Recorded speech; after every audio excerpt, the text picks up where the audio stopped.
Hi there. I'm going to talk about week 2 science.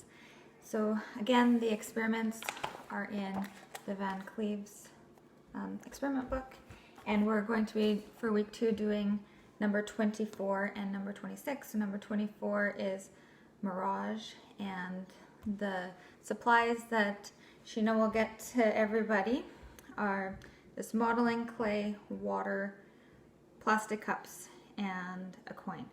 So I have this one set up right now with the cup and a little ball of modeling clay and a nickel on top. And the experiment is basically to see what it looks like when it's just in air, and then to add water and compare and talk about what differences you see with that.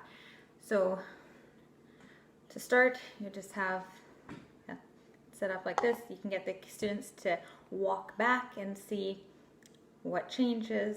Do they notice? When I did it, basically it looked the same, other than as you get further away it looks a little bit smaller, right?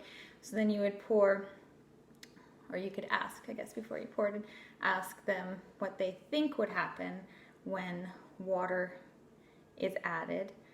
You know, will the glass or the clay or the coin or all of them, are they going to stay the same? Are they going to be different? How so? In the Nicole Liam handout that I had posted on Slack, she gives a good explanation for the refraction and gives a prompt to ask students about their experiences. So, you know, to get them to think about when they move in water, how is that different than when they move on land? And then to relate that to the fact that light also moves differently in water. So when I poured the water in to the cup, and then when you look at it right now, it looks the same, but as you step back a little bit, then you'll notice that the ball of clay and the coin itself look a lot larger, but it also looks like the coin and the modern clay are up at the top of the water too. And an extension for this one is outlined in the Nicole Liam handout as well. Would just be to put, you see there, to put pencils into the cup of water and to see how they change when they're just in the cup with just a plain cup without water, and then adding the water and what that does to the straw.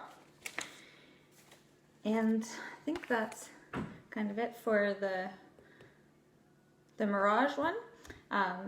The distortion, number 26, supplies are just going to be to have paper for all the students. We have enough magnifying lenses that each class will get 8 magnifying lenses, and then there's 1 compass per class as well. So the experiment just says to make a circle on the paper, and then to take the magnifying lens and move it over the circle and to see how the shape changes. If they keep the magnifying lens flat, there's not going to be a whole lot of difference. You'll see the circle moving, but if you tilt the magnifying lens, then the lines become distorted. So that's why you'll need to make sure that they're tilting it a little bit to get the right effect for this experiment. And as an extension, they could play around with other shapes or letters and stuff and see how that changes and looks with the magnifying lens as well. The explanations for it in the handouts and in the Van Cleves book are good to go over to explain the why of it all as well. So that's about it for being able to see the supplies in that for week 2.